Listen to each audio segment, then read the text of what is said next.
footballer or yet fan of the German Dimension or the German way of playing football. They asked questions in the last World Cup. Germany hosted Oliver Bierhoff, Mo, and everybody. There was a lot of pressure on Germany coach in the last World Cup saying, then they start a new project. But he has been giving up to the Euros now in Germany to get a job down in Berlin to start with. Now the conversation is, can Germany go on and do a host and win at home? You know the story of England. Good players now. Gary Southgate get the teams now in a trajectory, going to the World Cup, going to the finals of the Euros. Wembley. They want to try. Now, after that, you go to South America in the CONMEBOL area. Almost qualifications to go to the next competition or South America. Then right after that, you also have the conversations on qualifications or continent and so. And Ghana did the job. But even before we go into the specific matches now, which the Ballon d'Or conversation is the main conversation in terms of topics of football now, apart from the international friendlies. There is this website from S90. Almost say in the Ballon d'Or conversation, they think that Kylian Mbappe should be to win the Ballon d'Or this summer. And I will engage you in that, Richardo. Erling Braut Haaland, or winning a treble, should be second. Vinicius Junior with Real Madrid and what he did for the team last season should be third. Kevin De Bruyne should be fourth. And then Lionel Messi should be fifth. I don't know what you think. In the Ballon d'Or conversation. It's maybe say Felix and Andy. Say, what has Mbappe done in the year? But we are talking about Erling Haaland.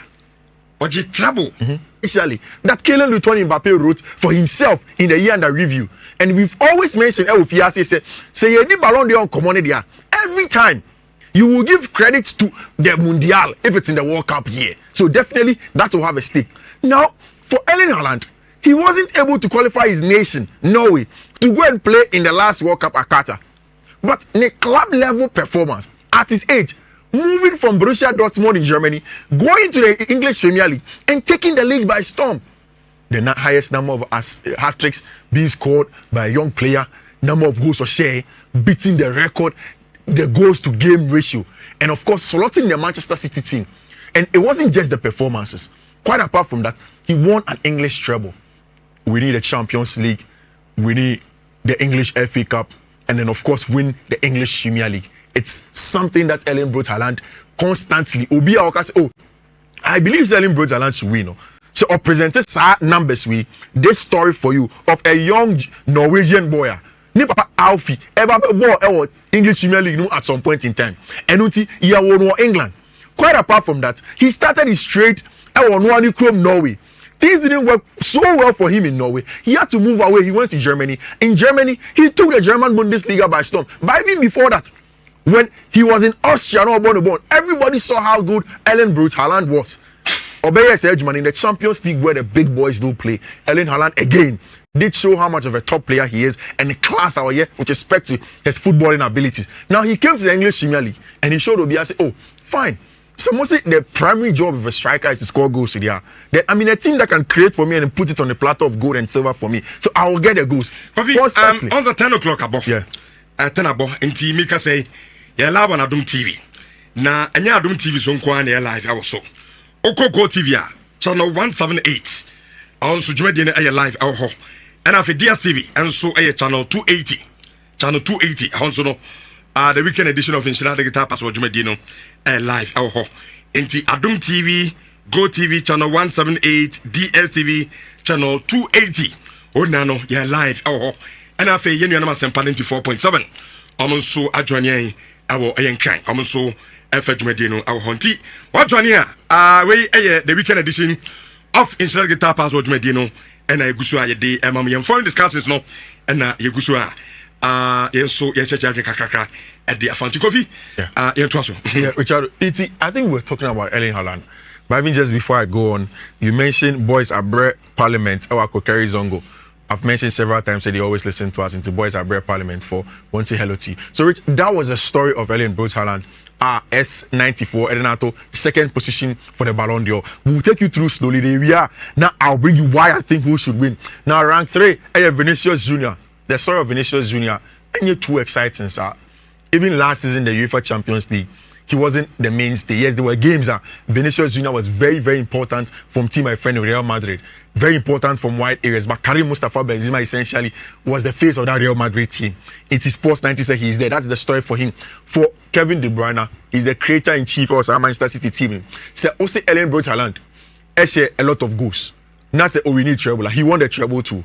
But he was also the one who provided the most assists for Erling Braut Haaland. In fact, the combination play with him, we've seen say, that relationship between the two. Erling Braut Haaland is suffering a little bit from that. So anybody that argues say if you are mentioning Kevin De Bruyne should be in the top 5, should be in there. But now, so what him say? Yeah. Football sometimes they have fun in it. Yes. Ebi awo now the creator. Yeah. Oh now pass ball in now. But at the end, the other ball the two at no. You recognize no or no a chair will now pass about the bar. Yeah. Means what my point is. I agree with you. So yes, Ebia Obe assess no more. But at the end, Oya they are Erling Haaland on the Bubuni. Well, so among the two, they are Erling Haaland because so that's exactly why. Yeah, but that's the stories. It is we are analyzing what every player has done in that year. So now kind of perfect. Kevin De Bruyne created, but the ice in the 2 cake was Erling Haaland, and every time he will get his props ahead of our branch friend Kevin De Bruyne. All right, like Mekai at the beginning, in my opinion, Ballon d'Ors are about stories. Sir, trophy near the man. They don't just give it to people for giving sake. They give it to people that are able to write the best footballing stories over a particular time. Inti CSA started by a board. Now he started season. Who wrote the better story? One actual story and a classroom. Who wrote a story that was exciting in football terms? And some actual football stories are trophies have to be part of it. Doing something exceptional have to be part of it. In my opinion, I think Messi wrote the best story in that year. If you've listened to my analysis before, I'm not the first person to claim say me a Messi fan. I'm not. But in terms of footballing story in a calendar year, Messi has written a flamboyant story. Young boy won Rosario. Things did not go well for him. He was sick.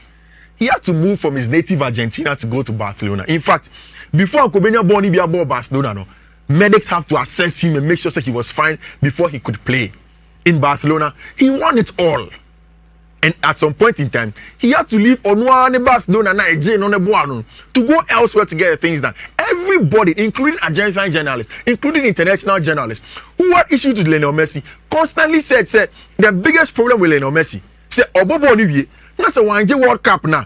We will not be able to count him on the levels of Maradona and then of course Pelé, especially the fact that he was coming from Southern America. So this World Cup was a make or break from Lionel Messi and the Argentine national team.